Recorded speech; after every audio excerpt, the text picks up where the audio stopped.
ఈరోజు టీటీడీ పరిపాలనా భవనం దగ్గరకు రావడానికి కారణం ముఖ్యంగా 4 అంశాలు. ఎమ్మెల్యే ఉండేది. మొదటిది, ప్రతి ఇంటిలో గ్యాస్ సమస్య ఉంది, రైతులకు ఎరువు సమస్యలు వచ్చాయి, ప్రతి మధ్యతరగతి కుటుంబానికి పెట్రోల్ డీజిల్ సమస్యలు వచ్చాయి. దీనికి సమస్యలకు అన్నిటికీ కారణం ప్రధానమంత్రి మోడీ గారు విదేశాంగ విధానం పొరపాటు వల్ల.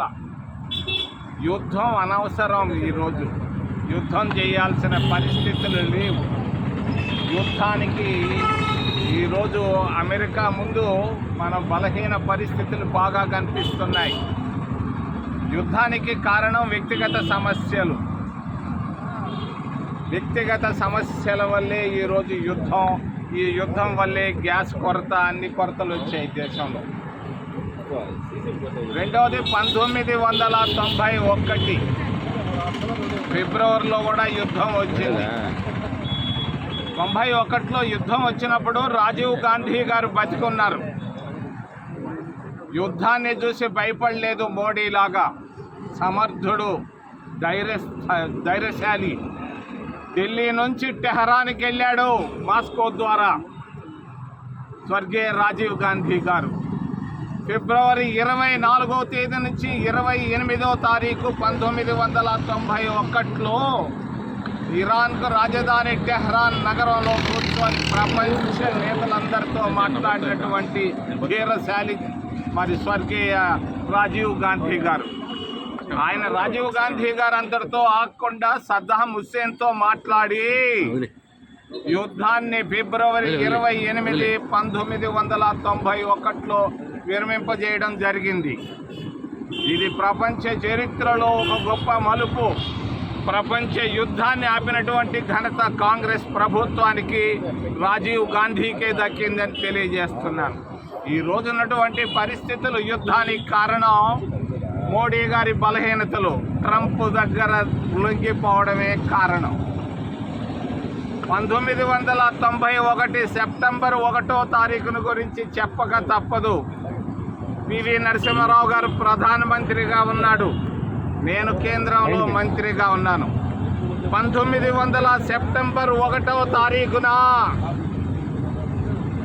టీటీడీలో ఉన్నటువంటి 2900 మంది ఎన్ఎంఆర్లను మేము శాశ్వత ఉద్యోగస్తులుగా ఒక్క జీవోతో, కాంగ్రెస్ ప్రభుత్వం ఒక్క జీవోతో వాళ్ళందరినీ పర్మనెంట్ ఉద్యోగస్తులు చేయడం జరిగింది. 1900 సెప్టెంబర్ 1వ తారీఖున కాంగ్రెస్ ప్రభుత్వం ఇచ్చినటువంటి జీవో ద్వారా ఈరోజు ఉద్యోగస్తుల పరిస్థితి దీనాతిదీనంగా ఉంది. మనకు మంచి ఆఫీసర్లు వచ్చారు, సంతోషం. కానీ మంచి జరగాల్సిన సమయం ఆసన్నమైంది. ఈరోజు పిఆర్సీ లేక పే రివిజన్ కమిషన్ అనేది టీటీడీలో కూడా రావాలి. టీటీడీలో వెంటనే పిఆర్సీ అమలు చేయాలని నేను డిమాండ్ చేస్తున్నాను. రెండవది, డిఏలు 4 సంవత్సరాలుగా డిఏలు పెండింగ్లో ఉన్నాయి టీటీడీ వాళ్లకు. ఈ డిఏలు కూడా 4 సంవత్సరాలుగా పెండింగ్లో ఉన్నటువంటి డిఏలను వెంటనే ఇవ్వాలని డిమాండ్ చేస్తూ, ప్రమోషన్లు కూడా గత 10 సంవత్సరాలుగా ఆగిపోయినాయి. వచ్చారు ఈవోలు, పోయారు ఈవోలు. కానీ నేను తెలియజేస్తున్నాను, ప్రస్తుతం ఉన్నటువంటి మంచి అధికారులకు వెంటనే మంచి నిర్ణయాలు తీసుకోవాలని కోరుకుంటున్నాను. తిరుపతిలో ఉన్నటువంటి రోగులు, 3వ అంశం, పేద రోగుల పరిస్థితి దీనాతిదీనంగా ఉంది. 100 మంది చనిపోతున్నారు దినానికి చెప్పుకోలేక.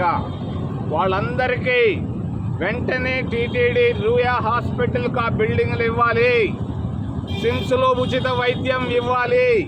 అంతేగాని మీరు మాటలు ప్రతిరోజు 84,000 మంది వస్తున్నారని ఒక ఆయన చెప్తాడు టీవీలో, బ్రేకింగ్ న్యూస్ అంటాడు. ఎందుకయ్యా న్యూస్లు? బ్రేకింగ్ న్యూస్ 4 కోట్ల రూపాయలు ఈరోజు వచ్చిందని టీవీలో బ్రేకింగ్ న్యూస్ పెడతారు. బ్రేకింగ్ న్యూస్ రావాల్సింది నిరుపేద రోగులు కన్నీళ్లు తుడిసిన రోజే బ్రేకింగ్ న్యూస్. టీటీడీ మరి ధార్మిక సంస్థ అధర్మాలు జరుగుతున్నాయి, ప్రతిరోజు జరుగుతున్నాయి. లడ్డును గురించి నేను మాట్లాడటం లేదు, ప్రతిరోజు అధర్మాలు జరుగుతున్నాయి. పారిశుద్ధ్య కార్మికులు వేల మంది పనిచేస్తున్నారు, మహిళలు, ముఖ్యంగా ఎస్సీ ఎస్టీ పారిశుద్ధ్య కార్మికులు. వాళ్ళు ప్రతిరోజు కన్నీళ్లతో ఇళ్ళకెళ్తున్నారు, వాళ్ళని క్షోభకు గురి చేస్తున్నారు ఉన్నటువంటి శానిటరీ కాంట్రాక్టర్లు, శానిటరీ ఇన్స్పెక్టర్లు. ఆడవాళ్లను ఇబ్బంది పెడుతున్నారు. నేను తెలియజేస్తున్నాను, ఓ మంచి అధికారులారా, వెంటనే రెస్పాండ్ కండి. ప్రతిరోజు మా కంప్లైంట్లు వస్తున్నాయి కొండపై నుంచి. ఏమి పారిశుద్ధ్య కార్మికులు, మహిళలను ఎందుకు మీరు క్షోభ పెడుతున్నారు, ఎందుకు కష్టాలు పెడుతున్నారు, కన్నీటితో వాళ్ళు ఎందుకు ఇళ్ళకి వెళ్తున్నారు? వెంటనే దీనిపైన పరిష్కారం జరగాలి. ఈ శానిటరీ కాంట్రాక్టర్ విధానాన్ని మార్చి మంచి చక్కటి వాళ్ళకి పర్మనెంట్ ఉద్యోగాలన్నా ఇవ్వండి, లేకపోతే మంచి అన్నా చేయాలని తెలియజేస్తూ, చివరిలో హోటళ్ళు ఎందుకయ్యా తిరుపతిలో ఇన్ని హోటళ్ళు ఉన్నాయి, ఎంతోమంది నిరుద్యోగులు ఉన్నారు. హోటళ్ళు కొండపైన పెట్టుకునేదానికి రావాలనా, పూనా నుంచి రావాలనా, మహారాష్ట్ర నుంచి రావాలనా, తమిళనాడులోంచి రావాలనా? ఇక్కడ మహిళా సంఘాలు ఉన్నాయి, ఇడ్లీ వడ తయారు చేసేదానికి బయట రాష్ట్రాల నుంచి తీసుకురావాలనా? దీంట్లో అవినీతి దాగి ఉంది. వెంటనే ఈ జనతా హోటళ్ళు కనీసం మహిళా సంఘాలకు కానీ ఉన్నటువంటి నిరుద్యోగులు స్థానికులకు ఇవ్వాలని తెలియజేస్తూ, రాష్ట్ర విభజన తర్వాత భాగ్యనగరం అక్కడికి వెళ్ళిపోయింది, తెలంగాణకి వెళ్ళిపోయింది. ఇక్కడ ఏముంది సౌభాగ్యం? ఆ పక్క కొండలు, ఈ పక్క సముద్రం, మధ్యలో దేవాలయం. ఈ దేవాలయాన్ని అభివృద్ధి ఏమి చేస్తున్నారు మీరు? విదేశాల్లో ఖర్చు పెడతారా ఈ డబ్బును తీసుకెళ్ళి? జాగ్రత్త, నేను తెలియజేస్తున్నాను, జాగ్రత్త. ఇక్కడ డబ్బు ఏందో ఎత్తుకొని పోయి ఆడ ఖర్చు పెట్టేది. ఆ ప్రాంతంలో ఉన్నటువంటి మా పేదవాళ్ళ పరిస్థితి, నిరుద్యోగుల పరిస్థితి ఏందో ఎవరై మీకు ఎన్ని ఇచ్చింది? జాగ్రత్త అని తెలియజేస్తూ, మంచి అధికారులు వచ్చున్నారు, మంచి పనులు చేయాలని చేతులెత్తి ప్రార్థిస్తూ, ఏదైనా ప్రశ్నలు ఉంటే అడగమని మిమ్మల్ని. సరే రబ్బా.